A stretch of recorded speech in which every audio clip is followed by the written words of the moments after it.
Pope Francis has passed not exactly sure if it was on Easter, April 20th or April 21st.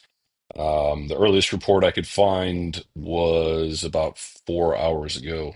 Came to the papacy in 2013 after the long period of scandals in the Vatican.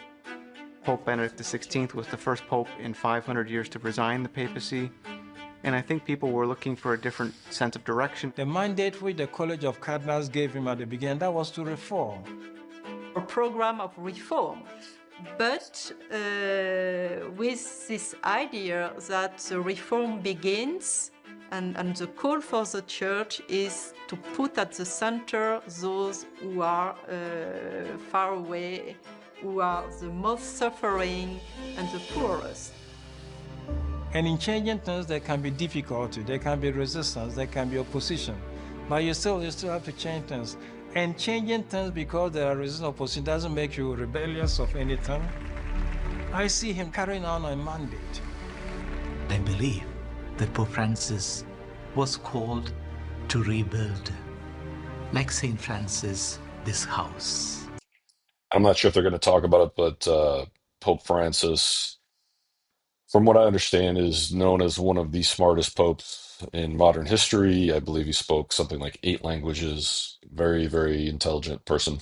And this house is our planetary home, our common home, and our common human family.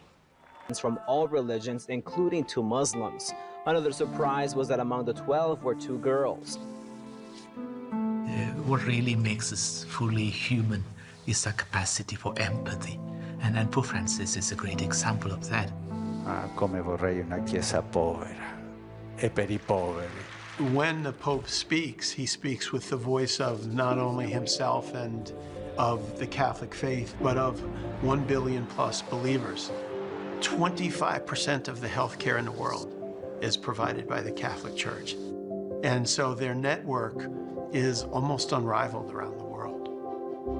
He's so at home with the poor. He's joyful, he listens to them, and what really struck me also was here he has really brought in a revolution of tenderness. Francis has made clear that during this holy year he will continue to champion the poor, the marginalized, and the oppressed. The area he comes from is an area with incredible challenges of poverty, of global warming challenges.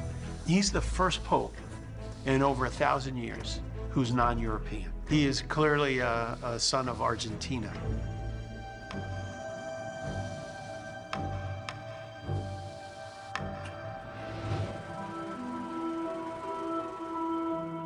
Jorge Bergoglio grew up in a family which was pretty poor. I mean, it wasn't destitute in any way, but it was very lower middle class. He grew up as the child of immigrants in Buenos Aires. So from the very beginning, he grew up with the stories of poverty, of displacement, which characterized the immigrant story. His grandparents had come from northern Italy, the Piedmont region. And clearly this impact of watching his grandparents adapt to a new life has had a significant impact on his life and has left him with a sincere understanding of the difficulty migrants go through. Tens of thousands of refugees and migrants risk the perilous voyage on barely seaworthy vessels that ply the waters between Lampedusa and the North African coast. His first trip as Pope was in Lampedusa to be with refugees and migrants who are suffering. And they're in these camps, and Pope Francis is there. He took some families to the Vatican so that they could be accommodated here in Rome. So he's speaking also with his gestures, with his way of being. Let us treat others with the same passion and compassion with which we want to be treated.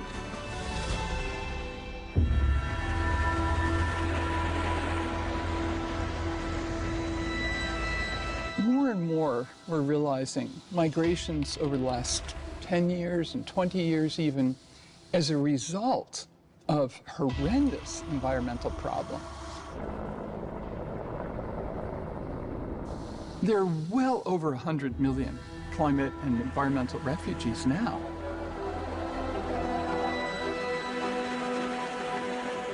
And by 2050, they think 1.3 billion people would be part of this migration community. So, of the Church of Latin America, here is a man who understands the vulnerability and the chaos of people's lives and has the experience of entering into that. Jorge Mario Bergoglio, as a teenager, grew up in the 1950s in a time of great political ferment.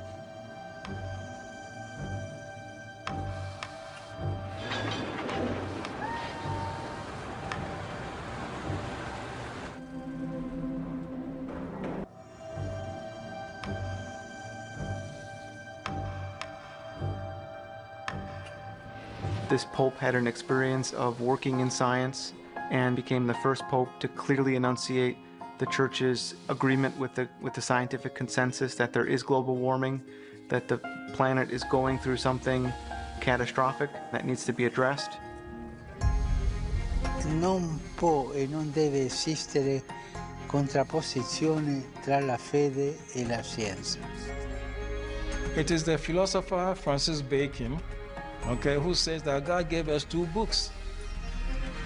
The book of the Bible to pray with, and the book of nature to research and to discover Him in the wisdom and everything that is made. So for us then, that is the first term. Science is not opposed to faith. There are two pathways towards the same.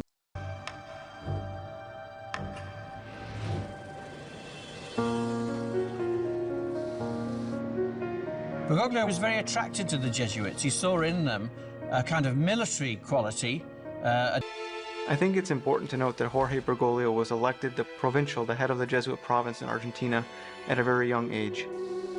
And clearly that was an enormous task for a person of that age, and in a time of immense change and immense trial.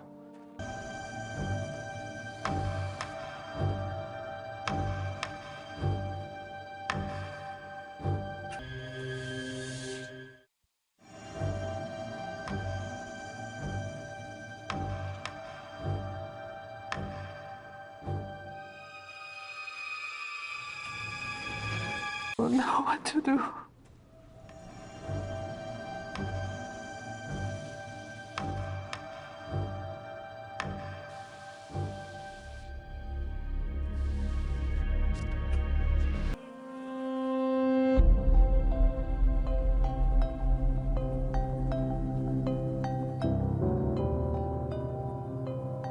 The one thing I think that we need to understand about papacy and about popes is that this is an institution to which every figure, elected and named, comes with his own personal endowments. I see him as a pope, which is a guy who's got his act together, not discouraged by anything, the challenges and all of that, who prays a lot for inspiration to be able to do what he has to do. I see Pope Francis as a pope, not just for the church, but for the entire world in this moment of planetary emergency. And we are... Anyway, interesting Pope. This is kind of happened through the National Geographic breakdown of his life. I know he had a rough last few months here. I believe he's hallucinating and being tormented somewhat, which is unfortunate. But yeah, interesting info out there if you guys are looking.